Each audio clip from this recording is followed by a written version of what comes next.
જય મસીકી મિત્રો, praise the lord. પ્રભુ ઈસુ ખ્રિસ્તના સામર્થ્ય નામમાં આપ સૌને પ્રેમી સલામ. ફરી એકવાર પરમેશ્વરની કૃપાથી આપણે નવા દિવસને જોઈ શક્યા છે. પરમેશ્વરનો આપણે આભાર માનીએ છીએ. આવો તો મિત્રો, આજના દિવસની આપણે શરૂઆત કરીશું પરમેશ્વરના વચનની સાથે. આજના મનનના માટે આપણે જોવા જઈ રહ્યા છે બીજા રાજાઓનું પુસ્તક, એમાં 2 અધ્યાય અને 9 કલમ. આજનું વચન હું તમારી આગળ પ્રગટ કરું તે પહેલાં એક પ્રશ્ન હું તમને પૂછવા માંગુ છું. મિત્રો, આજે જો પરમેશ્વર તમને કહે કે માગ દીકરા, મારી પાસે તને શું જોઈએ છે, તો તમારો જવાબ શું રહેશે અને તમારી માંગણી શું રહેશે? અને ચોક્કસ આજનું વચન હું જ્યારે તમારી આગળ પ્રગટ કરું તો યોગ્ય અને જે સારું છે એ તમે પરમેશ્વરની પાસે માંગશો. આવો તો વચનને સાંભળીશું. હું તમારા માટે વાંચીશ. તેઓ પાર ઉતર્યા પછી એમ થયું કે એલિયાએ એલીસાને કહ્યું કે તારી પાસેથી મને લઈ લેવામાં આવે તે પહેલાં તું માગ કે હું તારા માટે શું કરું. એલીસાએ કહ્યું કે કૃપા કરીને તારા આત્માનો બમણો હિસ્સો મારા પર આવે.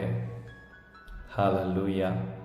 જુઓ મિત્રો, એલિયા પ્રભુના સેવકને જ્યારે પરમેશ્વર સ્વર્ગમાં લઈ લેવાના હતા ત્યારે એલિયાએ એલીસાને કહ્યું, મને ઉપર લઈ લેવામાં આવે તે પહેલાં માગ મારી પાસે, હું તારા માટે શું કરું?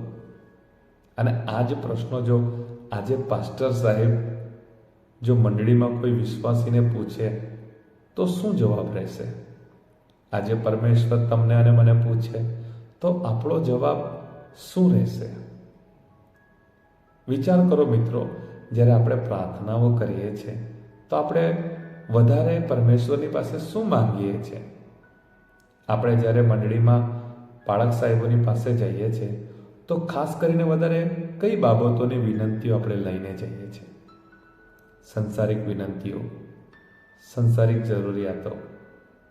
ગાડી જોઈએ છે, ઘર જોઈએ છે, નોકરી જોઈએ છે. હું એવું નહીં કહેવા માંગતો કે તે જરૂરી નથી, મહત્વનું છે. આપણે જ્યારે સંસારમાં જીવી રહ્યા છે તો આ બધી બાબતોની આપણાને જરૂર છે, પણ હું એ કહેવા માંગુ છું એના કરતાં પણ વિશેષ જે આપણા માટે મહત્વનું છે તે અહીંયા વચનમાં એલીસા એલિયાની પાસે માંગે છે. શું કહે છે? તારા આત્માનો બમણો હિસ્સો મારા પર આવે. મિત્રો, આપણે ઘણી બધી વખત ઉપવાસો કરીએ છીએ. શેના માટે? સંસારિક જરૂરિયાતોના માટે. આજે વચન આપણા જીવનમાં કામ કરે, આજે વચન પ્રમાણે આપણા જીવનને આપણે સમર્પણ કરીએ અને આજથી આપણા વિચારોને આપણે બદલીએ અને પરમેશ્વરને કહીએ, મારા આત્મિક જીવનના માટે આપો. હાલેલુયા. જુઓ મિત્રો, જ્યારે તમે આત્મિક જીવનના માટે માંગશો ને તો સંસારિક જરૂરિયાતો એની સાથે જોડાયેલી જ રહેશે.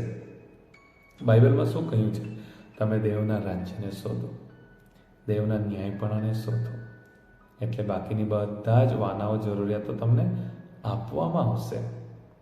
માટે આજે પ્રભુના સેવક તરીકે હું તમને કહેવા માંગુ છું, આ પૃથ્વી પરના ઉપરના જે વાના છે ત્યાં મન નહીં લગાવો, કારણ કે બધું જ આપણે છોડીને જતા રહેવાનું છે. જરૂરી છે પણ ખૂબ જ જરૂરી અથવા ખૂબ જ મહત્વનું નથી. સૌથી વધારે જો ઇમ્પોર્ટન્ટ કંઈ છે તો એ આપણું આત્મિક જીવન છે. માટે એલીસાએ કહ્યું, તારા આત્માનો બમણો હિસ્સો મારા પર આવે. આજથી આપણે પરમેશ્વરની પાસે સંસારિક બાબતો વધારે નહીં માંગીશું, આત્મિક બાબતો માંગીશું. હાલેલુયા. આજથી આપણે પ્રાર્થનાઓની અંદર પરિવર્તન લાવીશું. વધારે માંગણીઓ નથી કરવાની આ સંસારિક જરૂરિયાતોના માટે.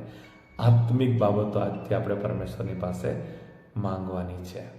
તો હું આશા રાખું છું આજનું વચન તમારા વિચારોને બદલી નાખશે. હું આશા રાખું છું આજથી હવે પછી સંસારિક બાબતો તમે વધારે નહીં માંગશો, તમે આત્મિક બાબતો માંગશો.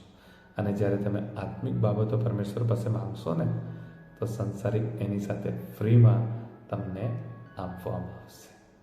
આવો આપણે પ્રાર્થના કરીશું. પરમેશ્વર પિતા પ્રભુ, આજના દિવસના માટે અમે તમારો આભાર માનીએ છીએ. આજના વચનના માટે પણ તમારો આભાર માનીએ છીએ. તમામ મોર્નિંગ મન્ના સેવામાં જોડાયેલા ભાઈ બહેનોના માટે મારી પ્રાર્થના છે, આજના વચન પ્રમાણે તેઓની પ્રાર્થનામાં પરિવર્તન આવે. આજ સુધી કદાચ તેઓ સંસારિક વાતો જ માંગ્યા કરતા હશે, પણ આજે એલિસાએ કહ્યું, તારા આત્માનો બમણો હિસ્સો મારા પર આવે. તેમ આજથી અમે બધા જ આત્મિક વાનાઓને માંગીશું, આત્મિક બાબતોને માંગીશું. અને એમ કરવાના માટે તમે આમ સર્વને કૃપા આપો. આજના વચનના માટે પરમેશ્વર પિતા ફરી એકવાર તમારા આભાર માનીએ છીએ. દિવસની શરૂઆત કરીએ છીએ, તમારા હાથોમાં સોંપાઈએ છીએ. આ દિવસ સુધી તમારી સુરક્ષા અને કૃપા આમ સર્વ પર બનાવી રાખી છે, તેમજ આજના દિવસે પણ તમારી કૃપા અને સુરક્ષા આમ સર્વ પર તમે બનાવી રાખજો. માટે દિવસની શરૂઆત કરીએ, તમારા હાથોમાં સોંપાઈએ છીએ. પ્રાર્થના પ્રભુ ઈશુના સામર્થ્ય નામમાં માંગીએ છીએ. આમેન. થેન્ક યુ મિત્રો. ફરી એકવાર હું આપ સૌનો આભાર માનું છું. તમે મોર્નિંગ મન્ના સેવામાં જોડાયા છો. અને આજે હમણાં રાતના 11 વાગ્યા છે. સવારે પણ મારે એક મિટિંગમાં જવાનું હતું અને સાંજની પણ એક ગામમાં મિટિંગ હતી. માટે આજે હું વિડીયો રેકોર્ડ નહીં કરી શક્યો હતો, એટલે હમણાં રેકોર્ડ કર્યો છે. હમણાં એડિટ કરીશ, એને અપલોડ કરીશ, જેથી સવારે 6 વાગે તમે દિવસની શરૂઆત વચનની સાથે કરી શકો. પ્રભુ તમને આશીષ કરે. God bless you. Have a nice day.